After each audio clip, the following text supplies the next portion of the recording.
తాజాగా తన మీద జరుగుతున్న ప్రచారం గురించి మంగ్లీ సుదీర్ఘ క్లారిటీ ఇచ్చింది. ఆమె షేర్ చేసిన నోట్లో ఉన్న వివరాలు యథాతథంగా మీకోసం అందిస్తున్నాం.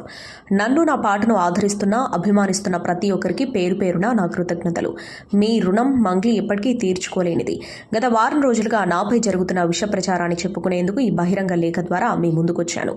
శ్రీకాకుళంలో ప్రతి ఏటా జరిగే గొప్ప ఆధ్యాత్మిక వేడుకైన అరసవల్లి రథసప్తమి వేడుకల్లో లైవ్ కాన్సర్ట్కు నన్ను ఆహ్వానించినందుకు అదృష్టంగా భావిస్తున్నాను. ఈ మ్యూజికల్ ఈవెంట్ ఎంత పెద్ద సక్సెస్ అయిందో మీ అందరికీ తెలుసు. శ్రీకాకుళం ప్రజలు నాపై చూపిన అభిమానం ఈ జన్మలో మరవలేనిది. మరో జన్మంటూ ఉంటే ఈ సిక్కోలు గడ్డపై పుడతానని వేదికపైనే నా కృతజ్ఞత తెలుపుకున్నాను.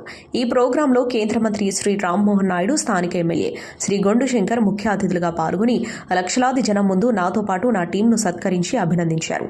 కార్యక్రమం అనంతరం తొలిసారిగా ప్రత్యక్ష దైవం శ్రీ సూర్య భగవానుని ఆలయాన్ని దర్శించాలనుకున్న సందర్భంగా కేంద్ర మంత్రి రామ్మోహన్ నాయుడు కుటుంబం ఒక కళాకారునిగా నన్ను వాళ్లతో పాటు ఆహ్వానించారు. ఇక్కడ మంత్రి, ఎమ్మెల్యే స్థానంలో ఎవరున్నా దైవ దర్శన భాగ్యం కల్పించేవారు. కార్యక్రమం విజయవంతమైన సందర్భంగా ఆ కుటుంబం నన్ను ఒక ఆడబిడ్డగా ఆశీర్వదించారు. గొప్ప మనసుతో కళాకారునిగా నన్ను గౌరవించడం తప్పవుతుందా? దేవుని కార్యక్రమానికి ఒక రాజకీయ పార్టీ ముద్ర వేసి ఆరోపణలు చేయడం అన్యాయం కాదా? 2019 ఎన్నికల ముందు వైఎస్ఆర్సీపీకి చెందిన కొందరు లీడర్లు సంప్రదిస్తే పాట పాడాను. దాని తర్వాత 2 నియోజకవర్గాలు క్యాంపెయిన్ చేశాను. అక్కడి స్థానిక నేతలు వ్యక్తిగతంగా తెలిసిన కారణంగా ప్రచారంలో పాల్గొనాల్సి వచ్చింది. కానీ ఇతర పార్టీలకు సంబంధించిన ఎవరిని ఒక్క మాట అనలేదు, దూషించలేదు.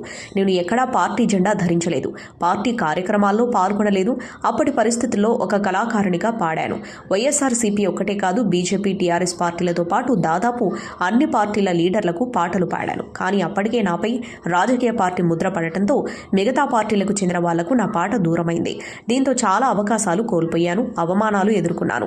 ఈ కారణంగానే 2024 ఎన్నికలకు ముందు వైఎస్ఆర్సీపీతో పాటు అన్ని ప్రధాన పార్టీలు ప్రచార పాటలు పాడాలని కోరినా సున్నితంగా తిరస్కరించాను. నా పాట ప్రతి ఇంట్లో పండగ పాట కావాలి, కానీ పార్టీ పాట కాకూడదని ఈ నిర్ణయం తీసుకున్నాను. రాజకీయాలకు అతీతంగా నన్ను అందరూ ఆదరించాలని, అభిమానించాలని మనస్ఫూర్తిగా కోరుకుంటున్నాను అని తెలిపారు.